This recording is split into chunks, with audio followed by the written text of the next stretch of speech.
உங்களுக்கு அது ஒரு கட் இருக்குல்ல, சொல்லணும்ல, இதே இது நம்ம பண்ணிடலாம்டா, ஜெயிச்சிடலாம்டான்னு. இந்த கீரை எடுத்து நம்மளால் நம்ம அடுத்த லெவலுக்கு போக முடியும் அப்படிங்கிற அந்த கட் இருக்குல்ல, அது எப்படி உங்களுக்கு தோணுச்சு? அது படித்தவங்க விவசாயம் பண்ணுறாங்க, திருப்பி அதை டெக்னாலஜி வைஸ் எல்லாத்துக்கும் ஈஸியாக ரீச் பண்ண நினைக்கிறான்ற ஒரு மைண்ட் செட் அவங்க எல்லாம் இருந்து கொடுத்தது வந்து ரொம்ப அப்ரிஷியபிள். ஸோ இந்த ஒரு ஃபேக்டர் போதுமே எனக்கு, இந்த ஒரு ஸ்பார்க் வந்து டெஃபினட்டாக இதில் நம்ம ஜெயிச்சிடலாம் அப்படின்ற தாட் எனக்கு வந்தது. காலையில் எழுந்திரிச்சு பார்க்கும்போது ஒரு அமௌண்ட் இருக்கும் போது ஆச்சரியமாச்சு, எது பண்ணேன், ஆமாம் இது நான் டெபாசிட் பண்ணேன் உனக்கு. ஒரு 4-5 ஃப்ரெண்ட்ஸ் வந்து ரொம்ப க்ளோஸ், அவங்க பண்ணனால தான் அந்த இக்னைட் ஆச்சு. 1ஆம் தேதி வரும்போது, ஆஃபீஸ்க்கு வரும்போது அவங்க ஒரு சந்தோஷத்தோடு வரணும். ஆஹா, இந்த மாதத்தோட கமிட்மெண்ட், பாலுக்கு தேவையான செலவு பண்ணியாச்சு, மளிகை ஜாமான் வாங்குறத வாங்கியாச்சு, ஸ்கூல் ஃபீஸ் கட்டணும் கட்டியாச்சு, இது எல்லாமே ஃபுல்ஃபில் பண்ணிவிட்டு அவங்க 1ஆம் தேதி சந்தோஷமாக வரும்போது, ஸோ ஆப்வியஸ்லி ப்ரொடக்டிவிட்டி இன்க்ரீஸ் ஆகணும் ஒரு பக்கம், இன்னொரு பக்கம் நம்மளை நம்பி வந்தவங்க அவங்க எப்போவுமே நல்லா பார்த்துக்கணுன்ற இன்டென்ஷன் எப்போவுமே எனக்கு இருக்கும். எனக்கு ஃபுல்லாக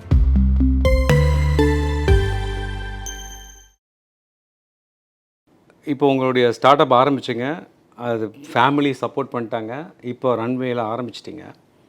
இந்த ப்ராப்ளம் ஸ்டேட்மெண்ட்னு சொன்னீங்கல்ல, இப்போ உங்கள் பிஸ்னஸில் நமக்கு வந்து இவ்வளோ தான் ஃபண்ட் இருக்குது, இதை நம்ம இதுக்குள்ளே பண்ணால் தான் நம்ம அடுத்தது வண்டி எடுத்து போக முடியுங்கிறப்போ ஒரு அர்ஜ் இருந்தது, ரன் பண்ணுறீங்க. ஆனால் இப்போது ஒரு பிஸ்னஸ் பண்ணுறேன்னா ப்ராப்ளம் ஸ்டேட்மெண்ட் வந்து முதல்ல என்னோட சர்வீஸோ என்னுடைய ப்ராடக்ட்டோ இந்த மார்க்கெட்டில் எதை ஃபிக்ஸ் பண்ண போகுது அதை நம்ம ஐடென்டிஃபை பண்ணிட்டு தான் இந்த ப்ராடக்ட் நம்ம கொண்டு வருவோம். கரெக்டுங்களா? கரெக்ட். ஸோ இப்போது ஒரு ஊரில் எல்லாருமே முடியே வெட்டாமல் இருக்காங்கன்னா அந்த இடத்துல போயிட்டு ஒருத்தர் வந்து முடி வெட்டுற கடை வைக்கிறாருன்னு வச்சுக்கோங்களேன், he will be so successful. 2 option தான். இந்த ஊரில் எவனுமே முடி வெட்ட மாட்டேங்கிறான், இங்கே கடை போட்டால் நான் தோற்றுருவேங்கிறது ஒரு ஆப்ஷன். இந்த ஊரில் எவனுமே முடி வெட்டல, செம ஆப்பர்ச்சுனிட்டி தான் நினைக்கிறது ஒரு ஆப்ஷன். ஸோ அப்படி இருக்கும்போது உங்களுக்கு அது ஒரு கட் இருக்குல்ல, சொல்லணும்ல, இதே இது நம்ம பண்ணிடலாம்டா, ஜெயிச்சிடலாம்டான்னு. இந்த கீரை எடுத்து நம்மளால் நம்ம அடுத்த லெவலுக்கு போக முடியும் அப்படிங்கிற அந்த கட் இருக்குல்ல, அது எப்படி உங்களுக்கு தோணுச்சு? அது ஆக்சுவலி ஒரு அப்பார்ட்மெண்ட் காலைல போயிருந்தேன், நம்ம கீரையை போட்டிருந்தோம். கீரையை போட்டோம், ஃபஸ்ட் டே 100 ரூபா ஆச்சு, செகண்ட் டே அந்த தாத்தா சொன்னதுக்கப்புறம் அந்த 3500 ரூபா சேல்ஸ் ஆச்சு. அது அப்படியே போயிட்டு இருந்துச்சு. இது அப்படியே ஒரு 1 மந்த் ஜேர்னியாக போச்சு. ஒரு அப்பார்ட்மெண்ட் 10 அப்பார்ட்மெண்ட் ஆச்சு. இந்த 10 அப்பார்ட்மெண்ட் 25 அப்பார்ட்மெண்ட்டுக்கு நம்ம கொடுத்துட்ருக்கோம், ஃபுல்லாக வீக்லி ஷெடியூல் போட்டு கொடுத்துட்ருக்கோம். அதில் ஒரு அப்பார்ட்மெண்ட்டில் நான் காலையில் எந்திரிச்சு நான் ஃபார்முக்கு போய் கீரையை சோர்ஸ் பண்ணிவிட்டு என்னோட கூட சப்போர்ட் பண்ணுறதுக்கு ஒரு 3 நண்பர்கள் இருந்தாங்க. அந்த நண்பர்களோட சேர்ந்தே போய் அப்பார்ட்மெண்ட்டில் டிஸ்பிளே பண்ணணும். பண்ணிட்டு நான் திருப்பி I need to come back. ஏன்னா பையனை ஸ்கூலில் விடணும், பர்சனலையும் பார்க்கணும் இல்லையா, அந்த சப்ஜெக்டையும் நான் பார்க்கணும், அதுக்காக வரணும். அதுக்காக நான் ஃபாஸ்ட்டாக போயிட்டு ஒரு 8:30 மணி ஆச்சு. 8:30 மணி இருக்கும் போது எனக்கு ரொம்ப பசி எடுத்துச்சு. அன்றைக்கி மார்னிங் பிரேக்ஃபாஸ்ட் நான் சாப்பிடல. ஸோ அப்போ வந்து அங்கே இருந்த ஒரு ஃபேமிலி, நான் கொடுத்துட்டே இருக்கேன், காலையிலேருந்து பார்த்துட்ருக்கேன், 6 o'clockலேருந்து ஃபுல்லாக கீரை சேல்ஸ் பண்ணிகிட்டு இருக்கா பார்க்குறாங்க அவங்க ஃபுல்லாக. அவங்க வந்து பேசிவிட்டு நீங்கள் வாங்கன்னு சொல்லி என்னைய மட்டும் இல்லை, அவன் கன்சியூமராக பார்க்காம என்னையை கூட்டிகிட்டு போய் அவங்க வீட்டில் உட்கார வச்சு அவங்க ஒரு சப்ளை பண்ணுறாங்கன்னு பார்க்காம அவங்க வீட்டில் பிரேக்ஃபாஸ்ட் கொடுத்தாங்க. ஸோ எந்த ஒரு சேல்ஸ் பர்சனுக்கு யாரும் போய் ஈஸியாக நம்ம போய் வீட்டில் பிரேக்ஃபாஸ்ட்லாம் கொடுக்க மாட்டோம். ஸோ நம்ம கீரையை கொண்டு வந்து கொடுக்குற எண்ணெயை அவங்க வந்து நான் சேல்ஸ் பர்சன்ற பாயிண்ட் ஆஃப் வியூலே பார்க்கல. அவங்க ஃபுல்லாக ஏதோ ஒரு பொருளை வந்து கொடுக்குறாரு வைக்கிறாரு, நம்மளாம் ஒருத்தர் அப்படின்றது இவங்க மட்டும் இல்லை, இருக்கிற எல்லா கன்சியூமர்ஸ். ஆல்மோஸ்ட் கோயம்புத்தூர் வந்து ரொம்ப மோஸ்ட் ஃபேவரட் எனக்கு. ஏன்னா கோயம்புத்தூரில் எல்லா அப்பார்ட்மெண்ட்ஸ்லேயும் போயிட்டா எங்களுக்கு காலையில் சாப்பாடு கன்ஃபார்ம். என் கூட அதுக்குனே வந்து ஒரு 20 பேர் கிட்ட வந்து ஒர்க் பண்ணிட்டு இருந்தாங்க. ஃபுல்லாக நிறைய கன்சியூமர்ஸ், ஃபேமிலி மெம்பர்ஸ் கிட்டத்தட்ட ரொம்ப ஃபேமிலி அட்டாச்மெண்ட்டாக இருப்பாங்க ஃபுல்லாக. சரி. ஏன்னா ஒருத்தங்க படித்தவங்க விவசாயம் பண்ணுறாங்க, திருப்பி அதை டெக்னாலஜி வைஸ் எல்லாத்துக்கும் ஈஸியாக ரீச் பண்ண நினைக்கிறான்ற ஒரு மைண்ட் செட் அவங்க எல்லாம் இருந்து கொடுத்தது வந்து ரொம்ப அப்ரிஷியபிள். ஸோ இந்த ஒரு ஃபேக்டர் போதுமே எனக்கு, இந்த ஒரு ஸ்பார்க் வந்து டெஃபினட்டாக இதில் நம்ம ஜெயிச்சிடலாம் அப்படின்ற தாட் எனக்கு வந்தது. ஓகே, இன்னொரு விஷயம், ஒரு ஆண்டர்ப்ரனராக நீங்கள் பிஸ்னஸுக்கு, இந்த பிஸ்னஸ் நல்லா ஸ்கேல் ஆகிறதுக்கு வாய்ப்பு இருக்குன்னு தெரியுது, இதுக்கு டிமாண்ட் இருக்குன்னு தெரியுது. பட் அந்த ஸ்கேல் அப்புக்குன்னு போகும்போது we need some financial support. அது ஒரு பில்லர் தானே உங்களுக்கு, ஃபினான்ஸ் அப்படிங்கிறது ஒரு பில்லர். கண்டிப்பாக கண்டிப்பாக. ஏன்னா நம்மளுக்கு ஆப்ரேஷனல் காஸ்ட் இருக்கும், ஃபிக்ஸ்டு வேரியபிள் காஸ்ட்லாம் இருக்கும், அதெல்லாம் நம்ம ஃபிக்ஸ் பண்ணணும்.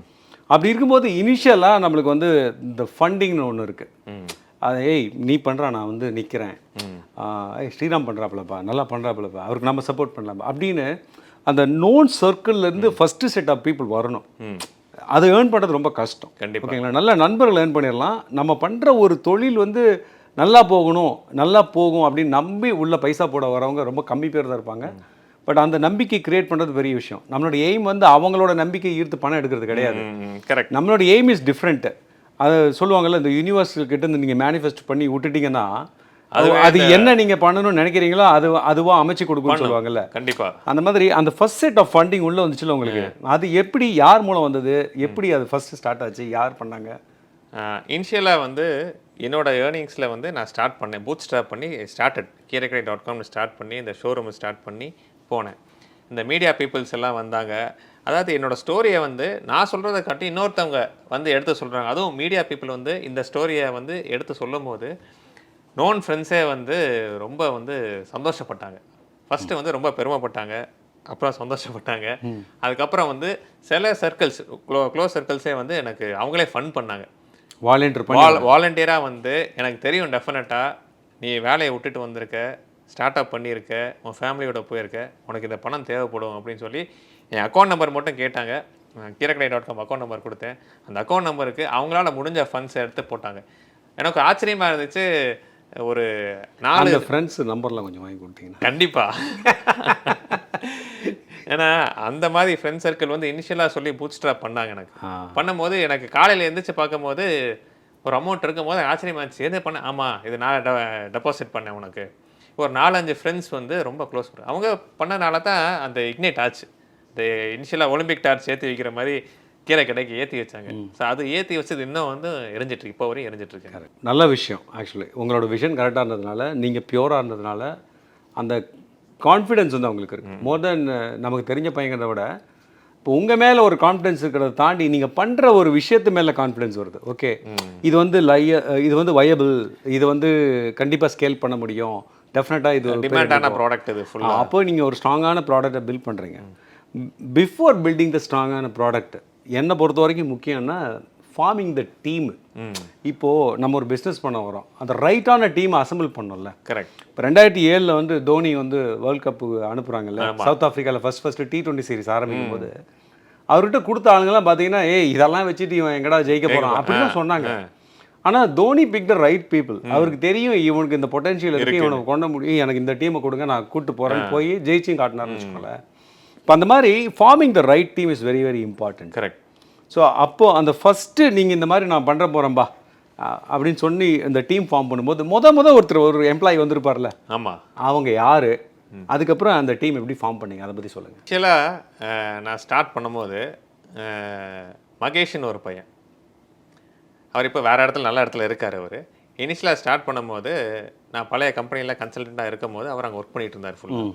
நான் வெளியே வந்ததுக்கப்புறம் அவர் வேறு ரீசனுக்கு அவரும் வெளியே வந்தார். நான் பண்ண ஜேர்னி ஃபுல்லாக அவர் உள்ளே வந்தார். கூட உள்ளே வந்து என் அண்ணன் தான் கூப்பிடுவார் ஃபுல்லாக. அவர் ஸ்ரீராமன் எனக்கு என்ன வேணும்னு சொல்லுங்கள், நான் உங்களுக்கு பண்ணித்தரேன். இந்த மாதிரி நான் கீரை பண்ணணும்டா, அந்த கீரை எப்படி போய் எடுத்துகிட்டு போய் பண்ணலாம் அப்படின்றத நான் கேட்டேன். ஸோ அந்த பையன் வந்து நேராக ஃபார்முக்கே கூப்பிட்டு போனான். அவரோட ஃப்ரெண்டு தான் ஃபார்மிங் பண்ணிகிட்ருக்காருன்னு சொல்லி. ஸோ அந்த ஃபார்மில் நேராக உள்ளே போகும்போது கீரை விவசாயம் எப்படி பண்ணாங்க வச்சாங்கன்னு அது ஒரு ஸ்பார்க் எனக்கு. ஸோ இதை ஒரு கான்ஃபிடென்ஸ் கொடுத்துச்சு. ஸோ நிறைய நாட்கள் வந்து நிறைய கீரை எப்படி எடுக்கணும்னு தெரியாமல் இருந்துச்சு. எடுத்த கீரையை எப்படி விற்கணும்னு தெரியாமல் இருந்துச்சு. ஸோ இதெல்லாம் வந்து இனிஷியல் ஸ்ட்ரகிளில் கூட இருந்தது மகேஷ். ஸோ அந்த பையன் தான் இனிஷியல் ஸ்டெப்லேருந்து கீரை கடையை வளர்த்து விட வரையும் கூட இருந்தார் ஃபுல்லாக. இப்போ ஒரு ஃபேமிலி சுச்சுவேஷனால வேறு ஸ்டேட்டுக்கு ட்ரான்ஸ்ஃபர் ஆகி போயிருக்காரு. சரி, ஃபஸ்ட்டு டீம் இப்போது ஒரு எம்ப்ளாயீஸ் ஃபார்ம் பண்ணிங்கன்னு வச்சுக்கோங்களேன். இப்போது எதை பேஸ் பண்ணி உங்கள் நிறுவனத்துக்கு வந்து ஒரு ஆளை எடுப்பீங்க? ரைட்டு, நல்ல ஸ்கில்ஃபுல்லாக இருக்காங்க, நல்ல கம்யூனிகேஷன் ஸ்கில்ஸ் இருக்குது, இவங்க வந்து நல்ல சுறுசுறுப்பாக வேலை பார்க்குறாங்க. இதெல்லாம் தாண்டி வேறு எந்த முக்கியமான விஷயம் கன்சிடர் பண்ணுவீங்க? மெயினாக வந்து ஸ்கில் செட், எல்லாரும் பார்க்குற ஸ்கில் செட் பார்ப்பாங்க. பார்க்காத விஷயம் என்னென்னா அவங்களோட ஒர்க் கல்ச்சர். இந்த ஒர்க் கல்ச்சர் எப்படி இருக்குது, டீமோட எப்படி சிங்க் ஆகணும். ஒருத்தவங்க ஒரு டீமில் நல்லா எக்ஸ்பர்ட்டாக இருப்பாங்க, இன்னொருத்தவங்களுக்கு தெரியாமல் இருக்கலாம்.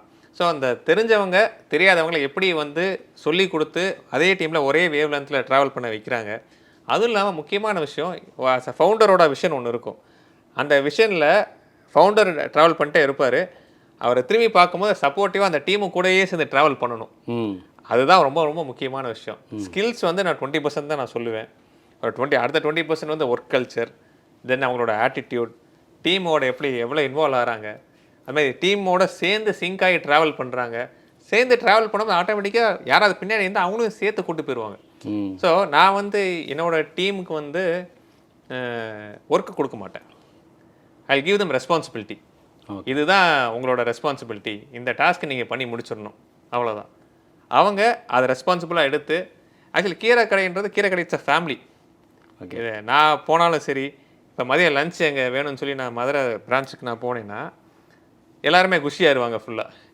வீட்டில் ஒரு கல்யாண வீடு எப்படி கலகலன்னு இருக்குமோ அதே மாதிரி எல்லாத்துக்கும் வச்சு அங்கே 35-40 பேருக்கும் எல்லாத்துக்கும் அன்றைக்கி லஞ்ச் இருக்கும் ஃபுல்லாக. ஸோ அந்த ஒரு இன்வால்மெண்ட் ஏன் பண்ணணும்? நம்ம வந்தோம், வேலையை பார்த்தோம், சாப்பிட்டோம், திருப்பி 5 மணியாக நான் போகணும் அப்படின்னு கிடையாது. மணி 7 ஆனதுக்கப்புறம் திருப்பி நீங்கள் கிளம்புங்க, போங்க, வீட்டுக்கு போனீங்க, இதை முடிச்சுட்டு போயிடுறேன் சார், ஒன்றும் பிரச்சனை இல்லை அப்படின்ட்டு அவங்களா அவங்க வீட்டில் என்ன செய்வாங்களோ அதே இது நான் கீரை கடையில் பண்ணுறேன். ஓகே, இன்னொரு ஹாப்பியான விஷயம், உங்கள் கீரை கடை பற்றி பேசும்பொழுது நிறைய விமன் எம்பவர் பண்ணியிருக்கீங்க, ரைட்? ஸோ விமன் ஸ்டாஃப் அதிகமாக இருக்காங்க. கண்டிப்பாக. இதுக்கு ஏதாவது ஸ்ட்ராட்டஜிக்கல் ரீசன் இருக்கா? ஏன் விமன்? அதாவது பேசிக்காக அந்த கீரை அப்படின்ற கமாடிட்டி எடுக்கும் போது இந்த கீரை ஆயிறது ரொம்ப ரொம்ப பொறுமையாக வேணும். பொறுமை இருந்தால் மட்டும்தான் நம்ம கீரை ஆய முடியும். அதில் ஆரம்பித்து இப்போ நம்ம வேல்யூ ஆட் ப்ராடக்ட்ஸ் பண்ணி, பிளான் பேஸ்ட் ப்ராடக்ட்ஸ் பண்ணி, இப்போ ரீசெண்டாக ஹெர்பல் டீ ட்விஸ்ட்னு ஒரு ப்ராடக்ட் லான்ச் பண்ணோம். அங்கே ஃப்ளவர் பட்ஸ், அந்த மலர் மருத்துவம், அந்த மலர் மருத்துவமுக்கு அந்த ஃப்ளவர் பட்ஸ் தேவை. அதை வந்து ஹைஜீனாக ஹார்வெஸ்ட் பண்ணி, அதை ஷேட் ட்ரை பண்ணி, அதிலேருந்து களைகள்லாம் எடுத்து, நிறைய சின்ன சின்ன கல் மண்ணுலாம் இருக்கும், அதெல்லாம் ரிமூவ் பண்ணி, இம்ப்யூரிட்டிஸ் ரிமூவ் பண்ணிவிட்டு அதை பதப்படுத்தி, இது லாங் ப்ராசஸ். இது ஃபுல்லாக அந்த ப்ராசஸ் பண்ணுறதுக்கு ரொம்ப பியூட்டிஃபுல்லாக வந்து விமன் எம்பவர்மெண்ட் 100% செட் ஆவாங்க ஃபுல்லாக. ஏன்னா விமன்ஸ் பார்த்தீங்கன்னா உங்களுக்கு அந்த பொறுமை ரொம்ப ஜாஸ்தி. அதுவும் இல்லாமல் ரொம்ப பக்குவப்பட்டு ஒரு விஷயத்தை எடுத்தாங்கன்னா பெர்ஃபெக்டாக இந்த சைக்கிளில் முடிப்பாங்க. அதுக்காக நம்ம பசங்க யாருமே பண்ணலன்ற கிடையாது. அவங்களோட ஸ்டைல் வேறு, இவங்க ஸ்டைல் வேறு. நம்ம கீரை கடைக்கு தேவையான ஸ்டைல் இவங்க. அதுவும் இல்லாமல் நம்ம மதுரையில் பறவைன்ற இடத்துல தான் நான் வேர் ஹவுஸ் வச்சுருக்கேன் ஃபுல்லாக. பறவை ஊர், பறவை ஊரில் வச்சுருக்கேன். முனியம்மான்னு ஒருத்தங்க, பறவை முனியம்மா இருந்த ஊர் தான், அவங்க ஊர் தான் அது. ஸோ அந்த ஊரில் தான் நான் வந்து வேர் ஹவுஸ் வச்சுருக்கேன். ஸோ அங்கே வந்து கிட்டத்தட்ட 25 பேர் ஒர்க் பண்ணுறாங்க. 25 பேரில் 23 பேர் விமன் எம்ப்ளாய்மெண்ட் தான். இந்த 2 பேர் வாட்ச்மேன் அண்ட் டிரைவர்ஸ், அவங்க 2 பேர் மட்டும்தான் வந்து அங்கே ஜென்ஸ் அங்கே.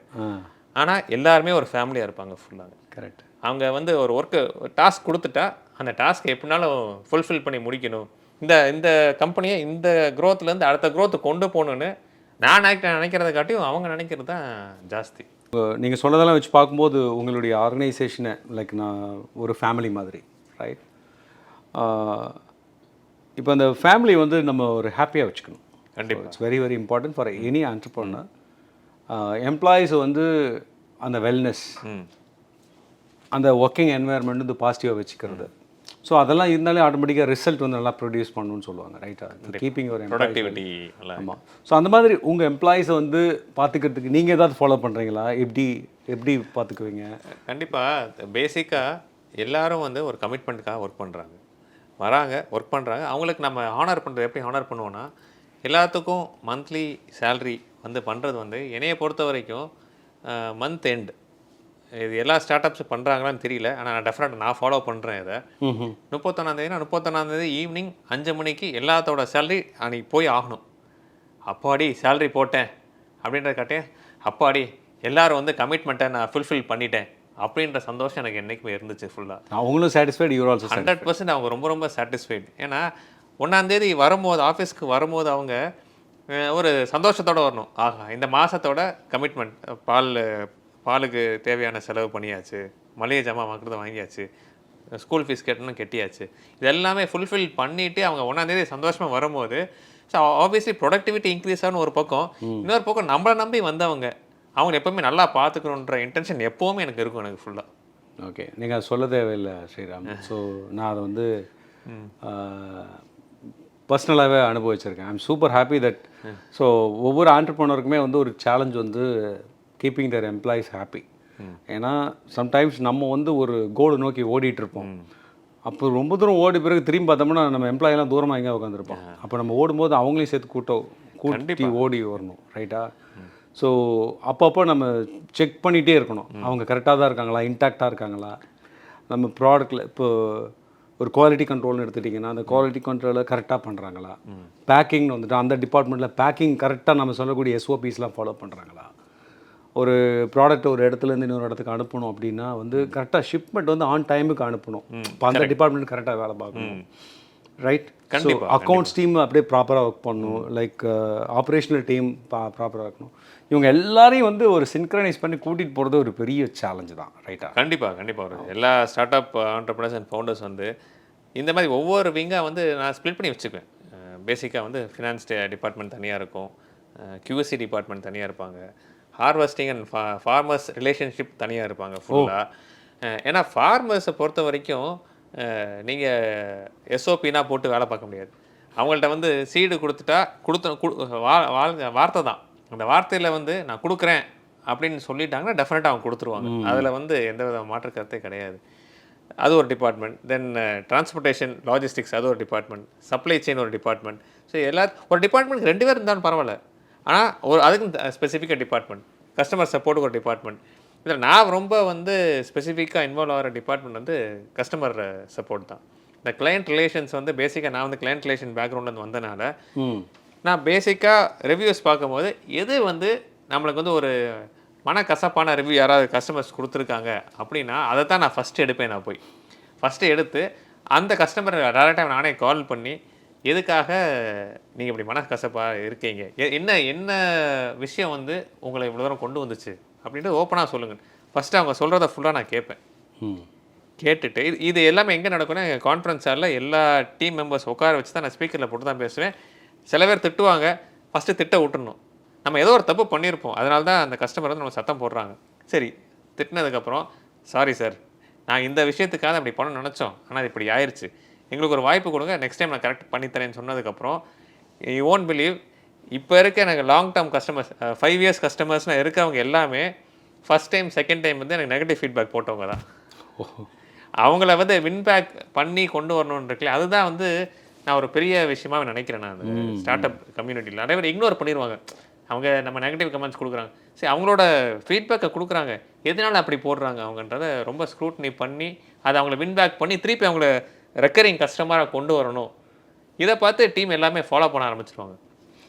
அப்பார்ட் ஃப்ரம் திஸ் டீம் அப்படின்ற போது நான் வந்து டீமுக்கு ட்ரைனிங் கொடுக்குறத காட்டிலும் டீம் வந்து சார் இது இப்படி பண்ணா பெட்டராக இருக்கும் சார். ஏன்னா விமன் ஆண்டர்ப்ரனர்ஸ் அப்படின்ற போது அவங்க எல்லாத்தையுமே விமன் எம்பவர்மெண்ட்டுங்க விமன் ஆண்டர்ப்ரனர்ஸ் தான் அவங்க சொல்லுவேன். அவங்களுக்கு நான் ஓனர்ஷிப் மைண்ட் செட் கொடுத்துருவேன். இந்த டிபார்ட்மெண்ட் நீங்கள் எப்படி முன்னுக்கு கொண்டு வரணும் அது நீங்கள் தான் பார்க்கணும்னு சொல்லி கொடுத்துருவேன். ஸோ நம்மளுக்கு தெரியாத ஐடியாஸு எல்லாமே அவங்களே கொடுப்பாங்க, கொடுத்து ஃபீட்பேக் கொடுப்பாங்க, அவங்களே நிறைய பாயிண்ட்ஸ் ஆட் பண்ணுவாங்க. கண்டிப்பாக. ஸோ அதுக்கும் நம்ம ரெஸ்பெக்ட் பண்ணணும். டெஃபினட்டாக இவங்க கிட்ட இருந்து என்ன பெருசாக வந்துட போதுன்னு நம்ம நினச்சோம். ஸோ ஈவன் அங்கே இருக்க செக்யூரிட்டினாலும் செக்யூரிட்டி கொண்டு அவங்க வந்து கஸ்டமர் வந்து அவ்வளோ அழகாக ட்ரீட் பண்ணுவார். சார் இந்த கஸ்டமர்ஸ் வந்து இதை தான் சார் வாங்குவாங்க நமக்கு தெரியும் உங்களுக்கு. வா, சூப்பர் சூப்பர். சரி, ஒரு பக்கம் உங்கள் எம்ப்ளாயி வந்து சாட்டிஸ்ஃபேக்ஷனாக வச்சுக்கிறது, அவங்களோட ப்ரொடக்டிவிட்டி இன்க்ரீஸ் பண்ணுறது, அதுக்கு நம்ம பண்ணுறோம். இது வந்து எப்படின்னா ஆர்கானிக்காக பண்ணுறீங்க நீங்கள். இது வந்து ரொம்ப ஃபெர்டிலைசர்ஸ் எல்லாம் போட்டு ஆர்டிஃபிஷியலாக பண்ணாமல். எனக்கு சில கம்பெனிஸ் ரொம்ப ஆர்டிஃபிஷியலாக இருக்கும். ஒரு டீம் லஞ்ச்னு ஒன்று வச்சுருப்பாங்க, ஆனால் அது வந்து டிக் மார்க்காக பண்ணுவாங்க. ஹெச்ஆருக்கு இவ்வளோ பணம் கொடுத்துருக்காங்க, இந்த மாதம் இவனை கூப்பிட்டு போய் சாப்பாடு போட்டுருணும். அப்படி இல்லாமல் அது ஒரு ஆர்கானிக்காக இருந்தால் ரொம்ப நல்லாயிருக்கும். கண்டிப்பாக. இப்போ எனக்கு ரொம்ப வித்தியாசமாக இருந்தது வந்து இப்போ நீங்கள் சொன்னதில் லைக் விவசாயி ரிலேஷன்ஷிப். இப்போ கஸ்டமர் ரிலேஷன்ஷிப் இஸ் ஒன்று, இன்னொரு பக்கம் வந்து நீங்கள் யார்கிட்ட இருந்து சோர்ஸ் பண்ணுறீங்களோ அந்த ரிலேஷன்ஷிப்புக்கு தனியாக ஒரு ஆள் இருப்பாங்க, அவங்களுக்கு ஒரு டிபார்ட்மெண்ட் இருக்குங்கிறது எனக்கு உண்மையிலேயே இன்ப அதிர்ச்சி தான் அது. கண்டிப்பாக. ஏன்னா ஒவ்வொரு விவசாயிகிட்ட போகும்போது இப்போ நம்ம நான் வந்து கேஷ் அண்ட் கேரி டெஃபினட்டாக பண்ண சொல்லுவேன். இது யாருக்குமே கிரெடிட் வைக்கக்கூடாதுன்றது என்னோட ஃபஸ்ட்டு தம் ரூல். ஒரு விவசாயிகிட்ட போய் நம்ம கொள்முதல் பண்ணுறோன்னா அதுக்கான லாஜிஸ்டிக்ஸ் காஸ்ட் வந்து வாங்கக்கூடாது. அவங்கள்ட்ட மார்க்கெட் ப்ரைஸில் என்ன இருக்கோ அந்த மார்க்கெட் ப்ரைஸ் இமீடியட்டாக கேஷ் அண்ட் கேரி பண்ணிடணும், கிரெடிட் வைக்கக்கூடாது. இப்படி பண்ணும்போது என்ன, இதை நார்மலாக பண்ணாலே போதும். அவங்க இப்போ வாழ்கிற லைஃப் ஸ்டைலை காட்டியும் 2x to 3x டைம்ஸ் டெஃபினட்டாக இன்க்ரீஸ் ஆகிருக்காங்க. என்கிட்ட என்னோட நெட்வொர்க்கில் இருக்க ஃபார்மர்ஸ் ஆல்மோஸ்ட் 1500+ ஃபார்மர்ஸ் என் நெட்வொர்க்கில் இருக்காங்க. இதில் ஆக்டிவாக வந்து ஒரு 150-170 ஃபார்மர்ஸ் ஆக்டிவாக இருக்காங்க. எந்தெந்த ஜோனில் தேவையோ அந்தந்த ஜோனில் வந்து நான் ஃபார்மர்ஸ் ஆக்டிவேட் பண்ணிக்குவேன். நான் சீட்ஸ் கொடுத்து ஆக்டிவேட் பண்ணிக்குவேன். அந்த ஃபார்மர்ஸ் எல்லாமே வந்து டெஃபினட்டாக ஹாப்பி. இதில் நம்மளால் முடிஞ்ச சோஷியல் ரெஸ்பான்சிபிலிட்டி, அதாவது corporate social responsibility, CSR activity எதாவது பண்ணணும்னு நினச்சி நம்ம நடக்கிற எல்லா சேல்ஸ்லேயும் வந்து 1% ஆஃப் த டோட்டல் சேல்ஸ் வந்து விவசாயிகள் அவங்க குழந்தைகளோட படிப்புக்காக நம்ம டொனேட் பண்ணுறோம் நம்ம ஃபுல்லாக. ஏன்னா இது சின்ன அமௌண்ட்டாக இருக்கலாம், பெரிய அமௌண்ட்டாக இருக்கலாம். ஆனால் அது கொடுக்கணுன்ற இனிஷியேட்டிவ் நான் பண்ணுறேன். எதுக்காக அதை சொல்கிறேன்னா, பெருமை தேடிக்கிறதுக்காக டெஃபினட்டாக கிடையாது. என்னைய பார்த்து இன்னும் 4 பேர் 4 ஸ்டார்ட் அப்பில் இதே மாதிரி விவசாயிகளுக்கு போய் சேர்ந்துச்சு, இல்லாதவங்களுக்கு சேரணும் அப்படின்ற நோக்கத்தில் தான் அதை நான் சொல்கிறேன். நான் கீரைக்கடையில் ஒரு மிகப்பெரிய விஷன் இருக்குது எங்களுக்கு. என்ன விஷன்னா, எப்படி இந்த டாக்டர்ஸ்க்கு வந்து டிஆர்னு கொடுக்குறாங்க, இன்ஜினியர்ஸ்க்கு இஆர்னு கொடுக்குறாங்க, அதே மாதிரி ஃபார்மர்ஸ்க்கு எஃப்ஆர் அப்படின்னு ஒரு அங்கீகாரம் இருந்துச்சுன்னா அவங்கள வந்து நம்ம ஊக்குவிக்கிற மாதிரி இருக்கும். சுற்றி எல்லாமே இருக்குது, நம்மளுக்கு எது தேவைன்றது நம்ம தான் சூஸ் பண்ணிக்கணும். நம்ம நல்லது நடந்தாலும் கெட்டது நடந்தாலும் நம்ம தான் பொறுப்பு. அதுக்கு சரி, நம்ம வந்து சாப்பிட்டுட்டு யாரையும் குறை சொல்லக்கூடாது. ஸோ நம்ம வந்து க்ளீனாக நம்ம ஆர்கானிக் ஃபுட் சாப்பிட்ணுன்னா முதல்ல நம்ம ஆர்கானிக்காக இருக்கணும்.